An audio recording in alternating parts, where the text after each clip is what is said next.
Truant, an ability so bad that its sole purpose is to nerf what would otherwise be an unbelievable Pokemon. For those who don't know, this ability only allows a Pokemon to use a move every other turn. But what if every Pokemon I caught had Truant? Could I beat a Pokemon Platinum Hardcore Nuzlocke with this insane handicap? If you're excited for this one, be sure to drop a like, subscribe, and comment your favorite Gen 4 Pokemon down below. With all that said, let's get into it. I picked Chimchar, who I believe is best equipped to take on this challenge. High speed and attack stats, plus the early addition of Mach Punch priority should be really helpful, not to mention the serious lack of fire types in this game. I couldn't get the starters to have Truant from the get-go, so after beating our rival's speeds Piplup the old-fashioned way, it's time we truly begin this challenge. I name our Fire Monkey Sandbag, get Pokeballs, then set out to add more members to the team. I won't mention all the encounters I got since there are a lot of them, but by the time we get to Rourke, Rasputia the Starly has evolved into Staravia, we've gotten ourselves a Monferno, and the team looks like this. I lead Psy, the Psyduck I caught in Orbert Gate, who can one-shot Geodude with a turn 1 water gun. Onyx now gets to set up Stealth Rock for free as we loaf, but a weak Rock Throw means our Duck gets a second knockout with his water gun. Rourke's Ace Cranidos leers, meaning we're in range of dying to Headbutt, so I swap into Gravel, a Geodude I picked up in Oreburgh Mine. Rock Throw doesn't even do half to the Fossil, who now opts for Pursuit, but next turn we're crit by the Dark-type move. The AI picks a random move now, since even Headbutt will knock us out, and luckily Pursuit isn't used as Gravel gets off the field and Sandbag comes in. Although we're in range of a Headbutt KO, Mach Punch is able to clean things up, earning us a deathless first badge. On our way to Valley Windworks, Brick the Bidoof evolves into Bibarel, Juggernaut the Shinx becomes a Luxio, and we catch Snail the Shellos. Once we gain access to the Windworking facility, we're challenged by Galactic Commander Mars. Geodude doesn't really get to show its worth as an early game encounter in this fight, but still manages to take Zubat down and tank Perugli's Fake Out before needing to be swapped out. Brick procs the Fat Cat's Oranberry, then not wanting to risk a crit, I go to Rasputia, whose wing attack brings Perugly into the red. 2 scratches later, and with 7 HP, we drive the evildoers out of the area, allowing us to continue on toward Eterna City. In the Eterna Forest, we manage to catch a Bidoof before Cheryl's Chansey can knock it out. Then we meet Cynthia, who gives us Cut. Before taking on Gardenia and her grass types, an Abra I caught named Halfwit evolves into Kadabra, and right at the level cap of 22, Ammonia the Zubat becomes a Golbat. This battle kicks off with a starter face-off as Monferno stares down Turtwig. A turn 1 Flame Wheel isn't enough for the knockout, so Gardenia does get Reflect Up, then heals for free as we can't use a move. Ember only does a little less, but now the turtle actually sets up the sun for us. We're forced to eat 1 Razor Leaf before getting the knockout, then Cherrim hits the field and transforms as Reflect ends. After loafing around and shrugging off Magical Leaf, a sun-boosted Flame Wheel gets KO number 2, leaving the gym leader with only her ace, Roserade. I swap Ammonia into a Magical Leaf, but after Citrus Berry recovery, we're stun spored by the Grass Poison type. Grass Knots chip away, then I come to the terrifying realization that if you're hindered by status on a non-loafing turn, you're back to not being able to attack on the next. Thankfully, Roserade really didn't have a good way to damage Golbat, who eventually breaks through paralysis for 1 more wing attack, earning us the Forest badge. Now it's time for Anchor, our Magikarp who was patiently waiting in the box, to evolve into Gyarados and join the team. Geodude also evolves into what is sadly his final form in this run, Graveler, since I'm not allowing myself to use trait evolutions. And finally, at max friendship, we can boost Ammonia 1 more level to already get the powerful Crobat on the squad. In the Galactic building, we make easy work of Jupiter's Zubat with a Juggernaut Spark, and Skuntank is dealt with by a Magnitude 9 from Gravel. On Route 206, I have my first slight mishap as I encounter a Gligar. After some hard-ins, I thought it could survive a bite from Crobat, but of course it's a crit, meaning I won't get to use one of the best Gen 4 Pokemon, Gliscor. We take another L on Route 208 as we encounter a male Ralts. Instead of getting a Gardevoir before the 4th gym, which uses fighting types, we're forced to wait until we get a Dawnstone if we want to use Gallade. Can we turn our luck around with a Deathless Fantina fight? I lead Sandbag against her Duskull, going for Taunt to avoid any of my Pokemon being burned by Will-O-Wisp. After a Future Sight, I swap Juggernaut in, taking 10 damage from Shadow Sneak. One more means we're in the clear to drop the Ghost type with a crit bite, then Haunter hits the field. I go back to our starter who's hit by Shadow Claw for about a third of his health. I try to get another taunt off, but we're outsped in Confuse Raid, and not wanting to risk a crit, I bring Ammonia into the next Ghostly Slash. A single bite takes care of Fantina's second Mon, leaving her with just a Miss Magius. Its Psybeam threatens Crobat, so I pivot through Brick to Gyarados, who's confused as she comes in. Rasputia can then nullify a Shadow Ball and connect Wing Attack for solid damage. Since Psybeam does over half to our bird, I'm forced to go back to Anchor, who takes surprisingly little damage from the move. Shadow Ball does more and gets a special defense drop, but thanks to Staravia's chip, we get the KO with one last bite, earning us badge number 3. On our way to Veilstone, we take care of Speed with relative ease, then catch Rags the Duskull. At level 30, Luxio evolves into Luxray and Snell into Gastrodon, which is a great defensive mon, albeit without Storm Drain, she isn't quite as good as usual. With that, it's time to see if our half-sleeping team can avoid Maylene and her punches. Bad start for her as Rasputia lands a critical hit Aerial Ace for a one-shot against Meditite. Staravia baits a Rock Tomb from Machoke, which is the only reason Graveler is on the team for this fight. Now we can swap into Crobat as the bodybuilder goes for Focus Energy. Wing Attack does around 75%, but of course Maylene hits Pay Dirt immediately as a crit Rock Tomb leaves Ammonia with 38 HP. I must have had a mental lapse here since I stay in to knowingly loaf, somehow surviving another Rock Tomb. Never punished. Juggernaut can tank the next, shrug off strength, and get the KO with Spark, leaving only Lucario to be dealt with. Thankfully, Anchor is just the girl for the job. She resists Force Palm, so even a crit only does 30 damage. Dragon Rage gets us some guaranteed damage as we continue to get slapped around, eventually needing to switch to Snail as I'm expecting a heal from the leader. Interestingly, Maylene decides not to use a potion, so after surviving 2 more Force Palms, our Sea Slug can finish things up with Mud Bomb. On Route 214, my encounter is a Rhyhorn. I didn't know it at the time, but Mantle here is gonna end up being a key player in this run. After catching a Hippopotas in Ruined Maniac Cave, I get ambushed by my rival outside the Pastoria Gym. Not sure how I completely forgot about this battle, but now I'm underleveled and unprepared for it. He leads Staravia as I start with Sandbag, so it's an immediate swap to Gravel to eat Wing Attack. The bird double teams as we fire off Rock Blast, unfortunately only hitting twice. Endeavor brings us down to 16 HP as we loaf, so now I go to Juggernaut on the next slap of the wing. A second Endeavor means 2 of my team members are basically out of commission in this fight, but not before Luxray Spark gets the first KO. Snell gets stomped by Ponyta, and after a Tail Whip, Water Pulse comes up just short of the kill. This turn it's a swap to Roselia, which threatens a 4 times effective move, so I bring Ammonia into the critical hit Magical Leaf. A single Wing Attack drops the Grass type, but now the highest leveled Pokemon, Prinplup, comes in.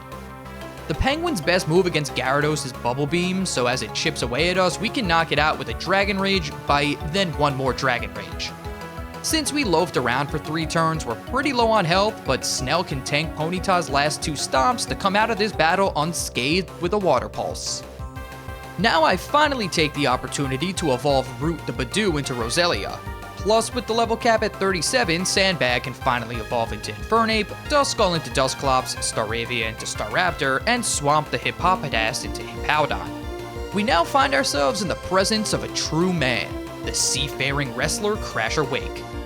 Without an electric type, this fight would be very difficult, but luckily Luxray can take a waterfall from Gyarados and one-shot with Spark.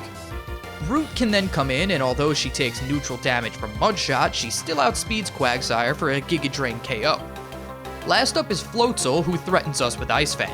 Anchor can pretty safely switch into the move, then after Crunch brings her down to about half health, we connect Dragon Rage. Thanks to our Shell Bell, we should be able to survive 2 more Crunches, which is a gamble I'll need to take. With only 2 HP, our second Dragon Rage brings Floatzel just into Citrus Berry range, which doesn't bode well for us. Brick is able to save the day though, switching into an Aqua Jet and yawning the Weasel as it crunches.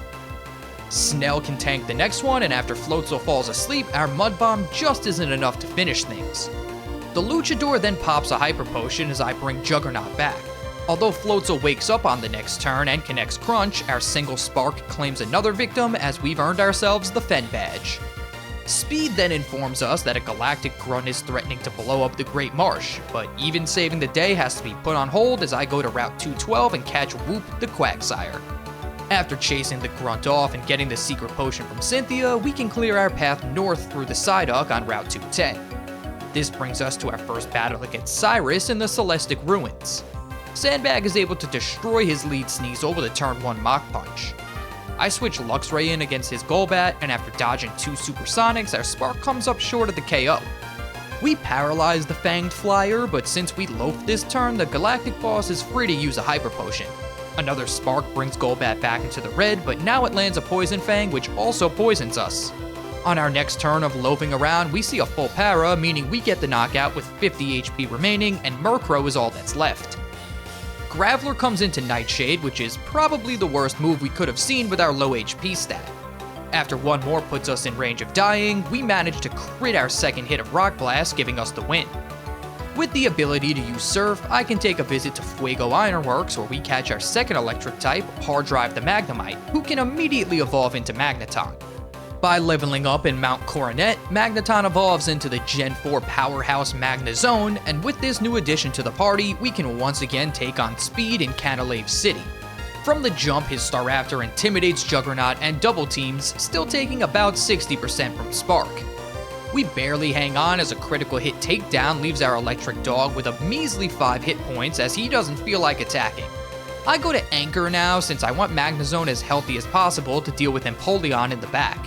Bad goes to worse here as our 95% accurate Ice Fang misses, and Takedown Recoil still doesn't take our rival's lead out.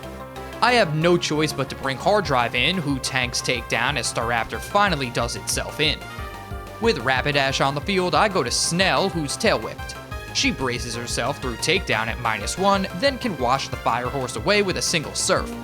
Rasputia is our Rose Raid counter, taking Giga Drain well, then outspeeding for an Aerial Ace knockout. Empoleon's Bubble Beam does big damage to Magnezone, so we really need a one-shot here.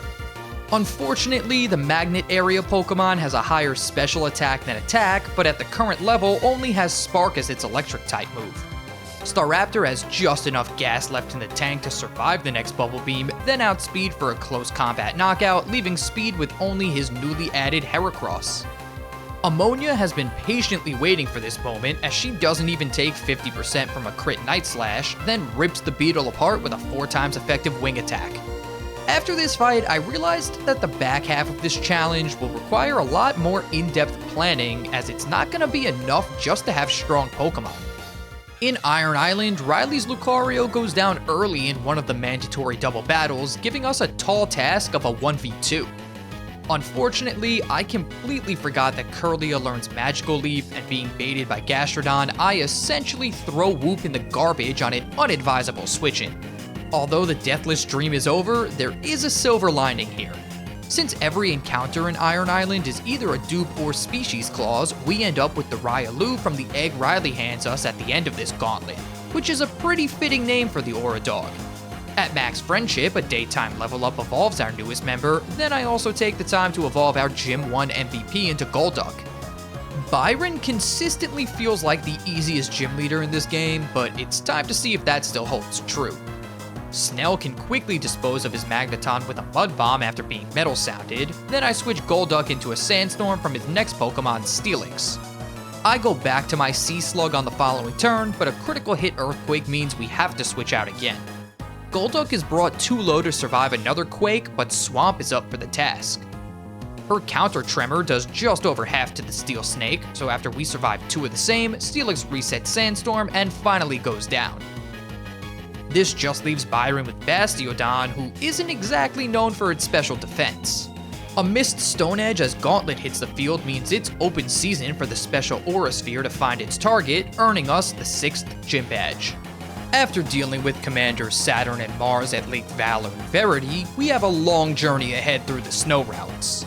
Our Route 216 encounter is Snover, but as we enter Route 217, tragedy strikes in the form of Ace Trainer Dalton.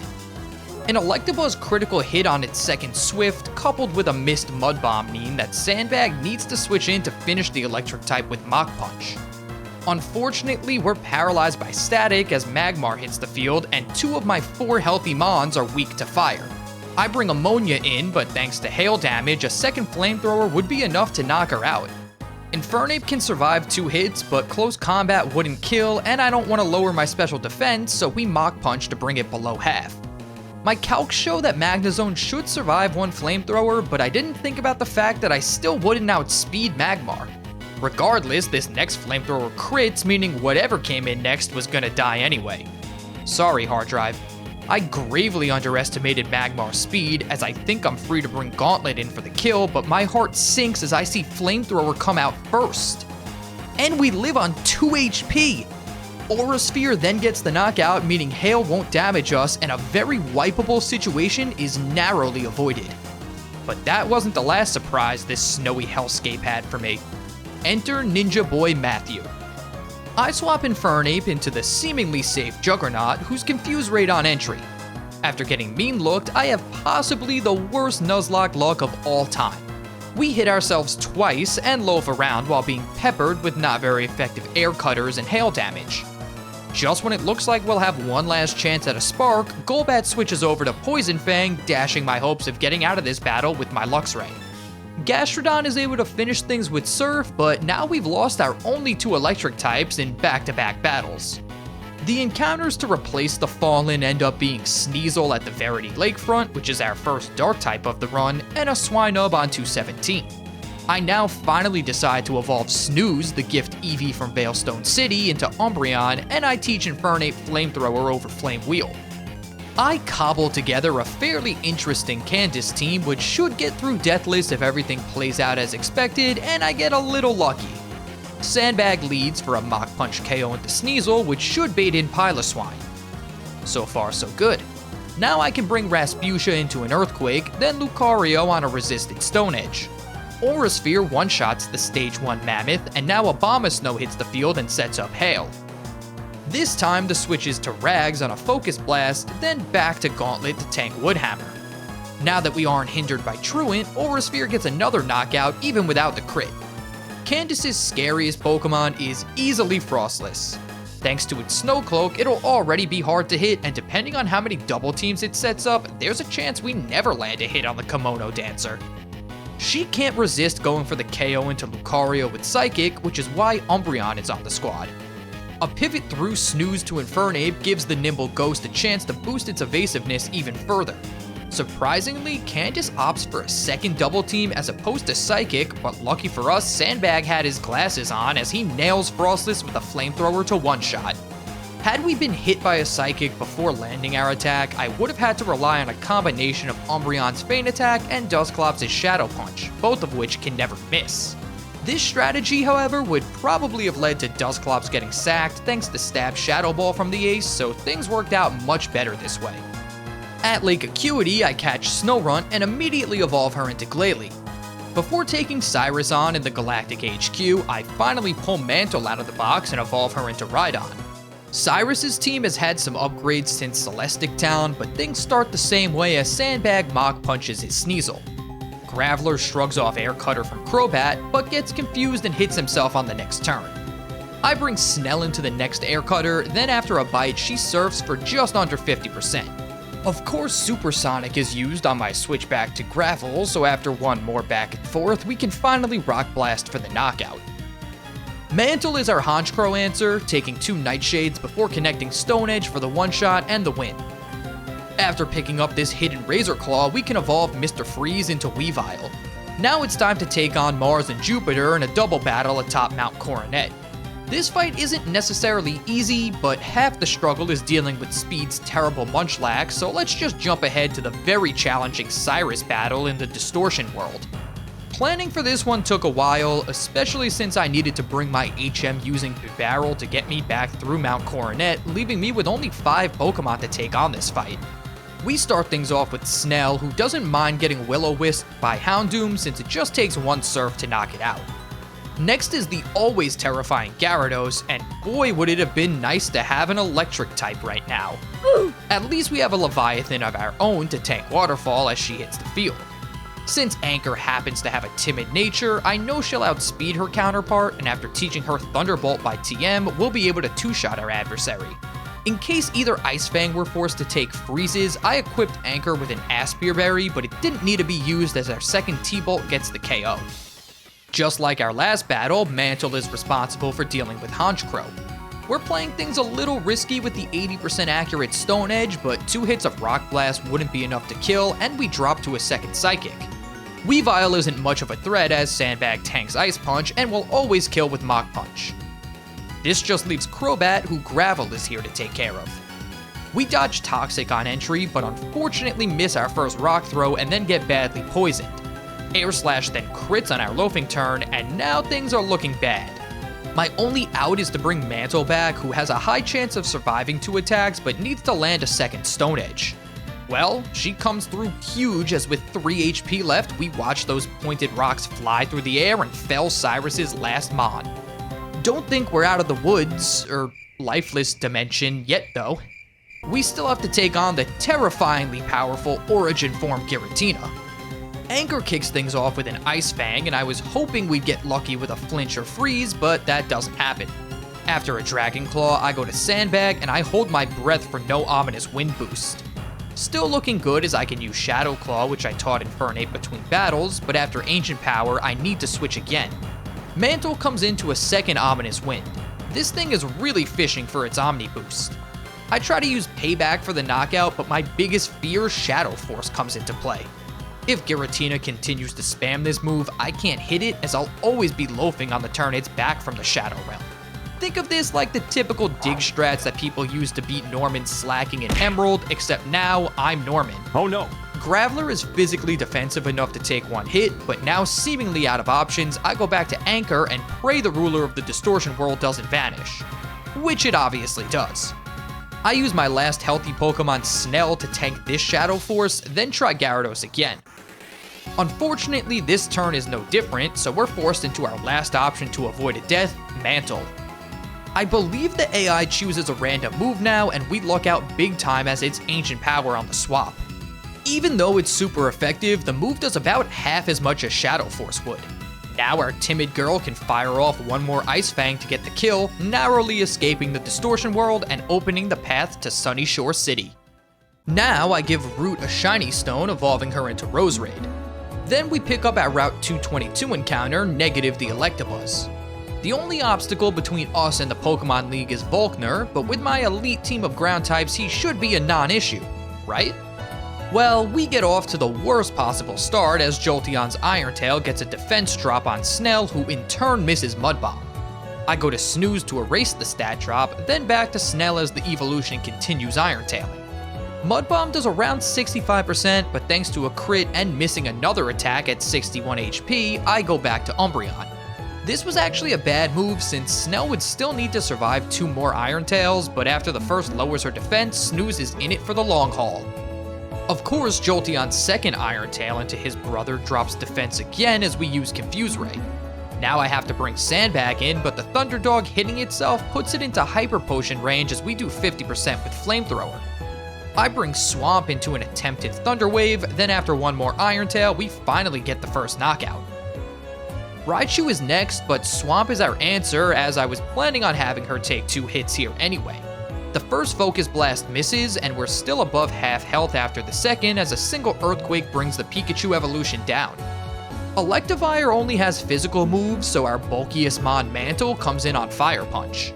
No burn on the first or second means she's clear to Earthquake for a kill, leaving only Luxray to be dealt with. 2 Ice Fangs later as we loaf around, and 1 last EQ finishes this fight, earning us entry to the league. We do, however, have 1 last obstacle, Victory Road, but what could possibly go wrong here? The only eligible encounter we have now is Gabite, which means Burrow the Garchomp will be joining our ranks. Just when I was feeling unstoppable, Ace Trainer Sydney had a dastardly plan up her sleeve. I'll admit I wasn't paying as close attention as I should've when her Clefable used Gravity. Once it went down and Torterra hit the field, I thought I'd be safe going to Crobat. Clearly, I was not. I'm sorry, Ammonia. You were with us for so long and likely would have been a big part of my Elite Four team. The rest of this run goes out to you. I also lose Snooze to a power whipping Tangrowth, which feels bad, but he probably wasn't needed for the rest of the game.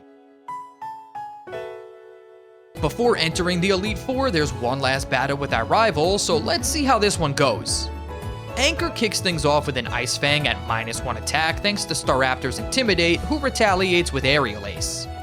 After loafing around, Thunderbolt is able to get the KO, which baits in Heracross. I pivot through Gastrodon to tank Rock Slide, then bring Staraptor into a neutral close combat.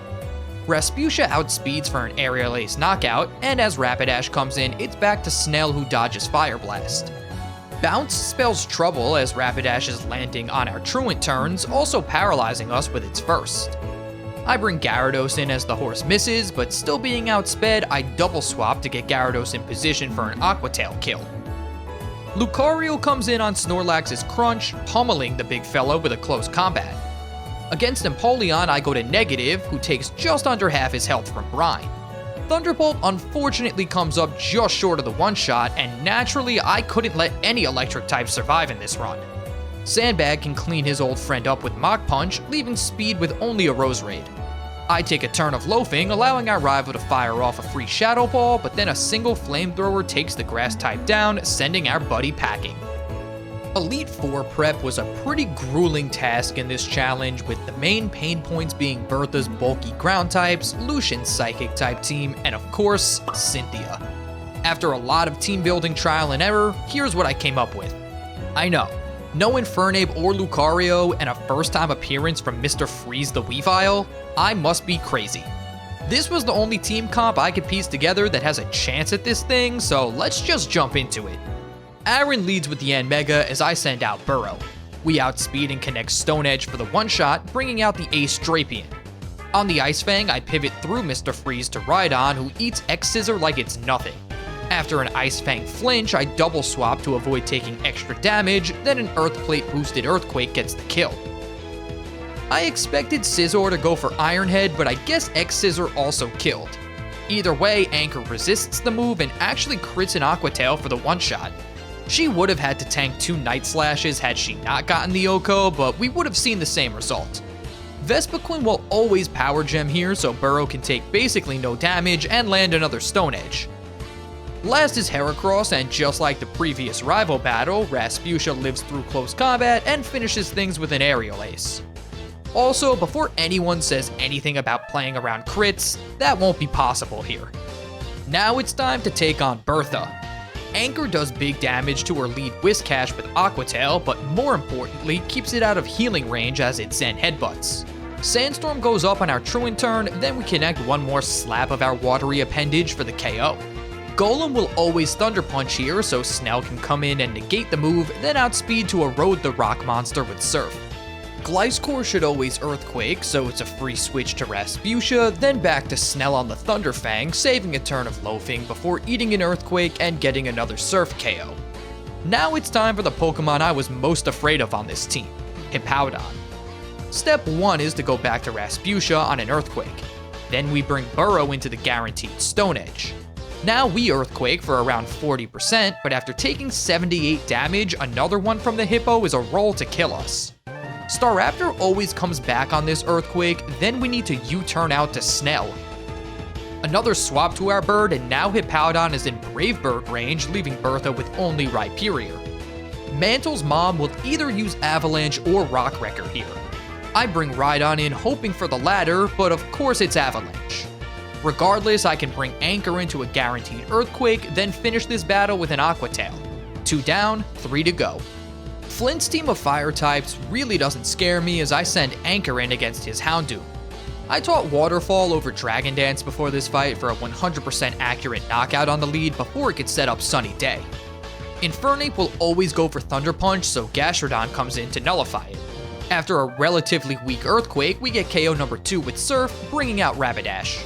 Rasputia comes into Flare Blitz and can then outspeed for a Brave Bird knockout. Magmortar packs Thunderbolt, which means we pivot through Snell to Anchor, who extinguishes the Cannoneer with Waterfall after it charges Solar Beam. Flame Body here is actually a positive, since it means Flareon will never go for Will-O-Wisp as we swap into Garchomp. Giga Impact does over half to our Dragon, but Earthquake always kills here as we take down Elite Four member 3. Weavile has obviously had minimal use through the first 3 battles, but you're about to see why he was needed on this team. First things first, we can't let Lucian's Mr. Mime set up screens, so Burrow crunches it out of existence. Espeon always Psychics here, so Mr. Freeze can hit the field, then outspeed for a Night Slash kill. Gallade will either Drain Punch or Stone Edge, so to guarantee Staraptor doesn't come into rocks, I go to Gastrodon first, and good thing I did. Now our bird gets Leaf Bladed for almost no damage, and Brave Birds for the knockout, but I actually think Aerial Ace would have gotten the job done without the recoil. Regardless, Rasputia can take the rest of this fight off as I go back to Snell on a missed Alakazam Focus Blast. This is the guarantee that Weavile is hit by Energy Ball when he comes in, which can never kill him. The special defense drop is nothing to fear as we outspeed for another Night Slash kill, leaving Lucian with just Bronzong. Our answer for the Steel type is to go to Anchor and hit 2 Aqua Tails, each doing over 50% as we tank Psychics. The last one happens to get a Spadef drop, which means if we miss this attack, Gyarados likely goes down. I'll take the 1 in 10 chance as I click Aqua Tail and... oh no. But we live on 10 HP! Things get a little dicey now as I bring Garchomp into a Gyro Ball, then we Dragon Claw to keep Bronzong out of healing range and get Psychicked. Now Snell can return to the field, tank a Psychic, and do just enough damage with Surf to win this battle. Well, it all comes down to this. Can we actually beat Cynthia with all our Pokemon having Truant? Let's find out. She leads Spiritomb as I send out Mantle.